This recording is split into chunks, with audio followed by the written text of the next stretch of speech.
स्मशानभूमीत अंत्यविधीच्या ठिकाणी पत्र्याची शेड नसल्याने नागरिकांचे हाल।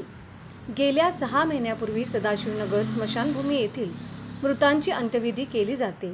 या ठिकाणच्या वरील बाजूस असलेल्या पत्र्यांचे शेड हटवण्यात आल्याने अंत्यविधी करण्यासाठी आलेल्या नातेवाईकांना त्याचा त्रास सहन करावा लागत आहे। कडाड्याच्या उन्हाच्या कालावधीत अंत्यविधीसाठी आलेल्या नातेवाईकांना उन्हाचा त्रास सहन करावा लागला। आता पाहिले तर पावसाचे दिवस सुरू झाले असून पावसाळ्यात मृतदेह पावसात राहिल्याने त्याला अग्नी देणे कठीण झाले आहे। तसेच नातेवाईकांनाही धो पडणाऱ्या पावसात राहणे त्रासदायक ठरले आहे। यावेळी वयोवृद्धही नातेवाईक असतात। अंत्यविधीच्या ठिकाणी थांबणे त्यांना त्रासाचे झाले आहे। कित्येक महिन्यापासून सडून राहिलेल्या पत्र्याची सुविधा महानगरपालिकेने केली नसल्याने मध्यंतर काळात काही समाज संघटनांनी सडलेले पत्रे घालून सुविधा करून देण्यात आली होती।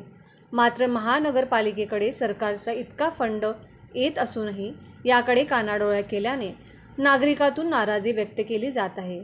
सध्या सुरू असलेल्या पावसाळ्यात तरी याकडे तातडीने लक्ष घालून या नागरिकांच्या समस्या दूर करण्यात याव्यात अशी मागणी जनतेने केली आहे। येथील सदाशिवनगरमध्ये असलेल्या एक स्मशानभूमीमध्ये आपण सर्व इकडे पाहू शकता।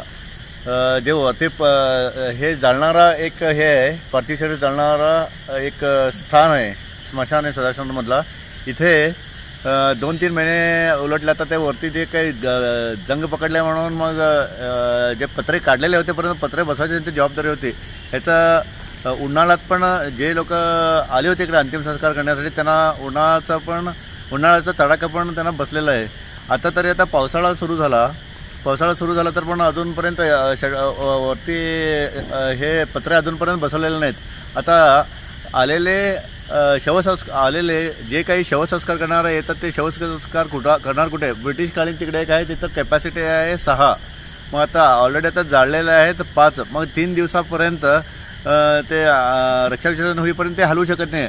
आता जाळणार तरी कुठे? मग काउन्सिल मिटिंग झालं कॉर्पोरेशनमध्ये, महापौर, उपमहापौर व इतर कॉर्पोरेटर्स जे काही काउन्सिलमध्ये काही ह्याचा आवाजच उठला नाही, ह्याच्याबद्दल काही चर्चा केली की नाही मला वाटत नाही आहे।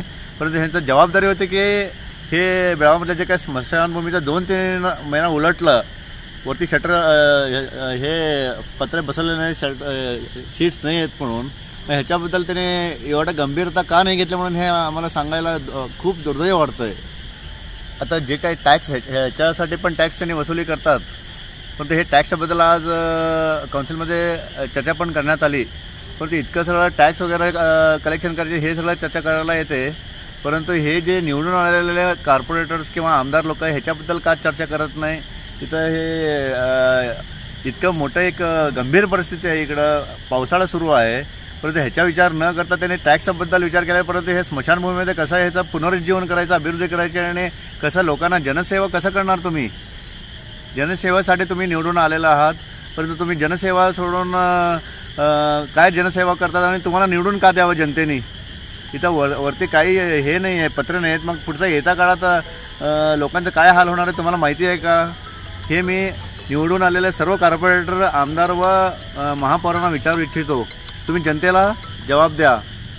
मान्य जिल्हाधिकाऱ्यांनी मान्य कॉर्पोरेशन कमिशनरना आदेश देऊन हे जितके जल्दी होऊ शकते तितके जल्दी हे शीट्स बसवायचे काम करून जनतेची सेवा करण्याची कार्य आपण करावं म्हणून मी मान्य जिल्हाधिकारी आणि मान्य कॉर्पोरेशन कमिशनरना विनंती करतोय।